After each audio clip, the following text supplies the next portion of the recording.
Okay, so ever just scroll through your playlist and wonder how that one awesome beat got matched with that perfect melody?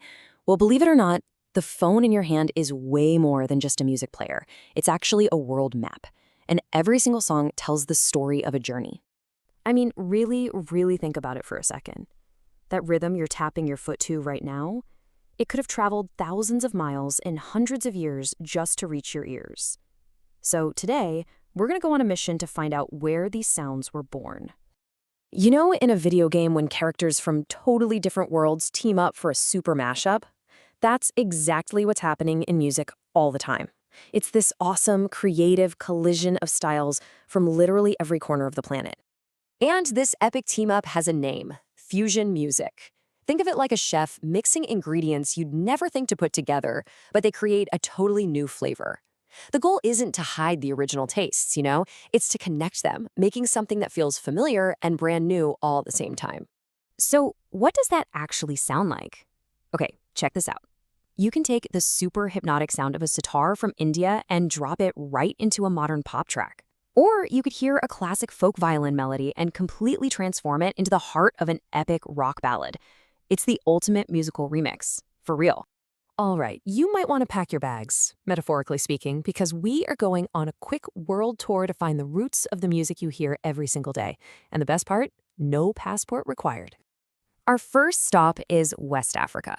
So why are we starting here? Well, it's because so many of the rhythms that just make you want to dance can be traced right back to this part of the world.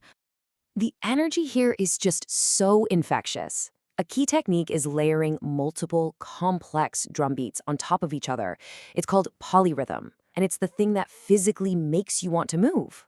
This is literally the musical DNA of so much of what we listen to today. From the swing and jazz to the backbeat of rock and roll, the roots trace back to instruments like the djembe. It's amazing. Okay, now let's follow that rhythm across the Atlantic. We're heading to Latin America, a region that took those rhythmic roots and blended them with their own unique melodies to create something the entire world would dance to.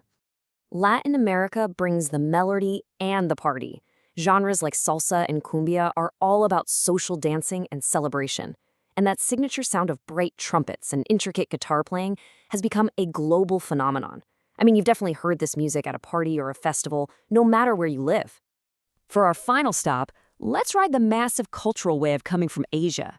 A pop music tsunami has completely reshaped the global charts over the last few years. It's been wild to watch. This is where we really see just how powerful music is at crossing borders. Asian pop, with its slick production and just mind-blowing choreography, isn't just a trend, it's a global movement. I mean, think about it. The hooks are so catchy that fans are singing along to lyrics in languages they don't even speak. It's the ultimate proof that a great song needs no translation.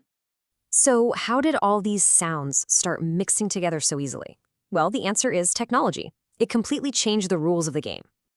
Back in the day, if you wanted to make a song with someone in another country, you had to get on a plane. It was expensive, it was complicated, but now it's basically like playing a multiplayer game. A singer in Brazil can record their part, email the file to a producer in Sweden, and they can mix the track together without ever even being in the same room.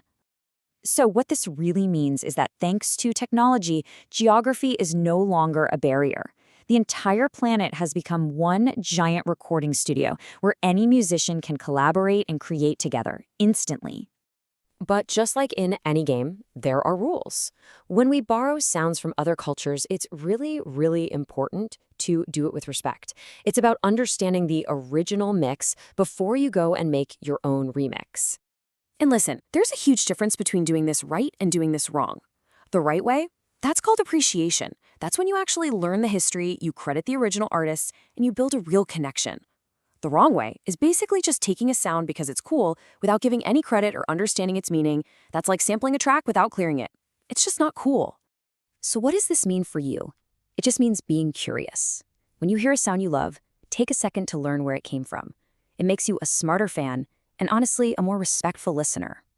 So with all these sounds mixing and technology making it easier than ever to create, what's next? What do you think your future anthem is going to sound like? Look, if you take away just one thing from all of this, let it be this. Music is a huge, ongoing conversation happening all over the world. And the best part? Everyone, and I mean everyone, including you, has an invitation to join in. The future is so wide open. We're going to see even crazier experiments. We're going to hear new voices from places we haven't heard from yet. And the lines between genres like rock, pop, and hip hop, they're just going to keep getting blurrier. The adventure of finding new music will never, ever end. And that brings us to the final and maybe the most important question. With the whole world as a studio, the next viral hit could be made in a bedroom anywhere on the planet. So, why not yours?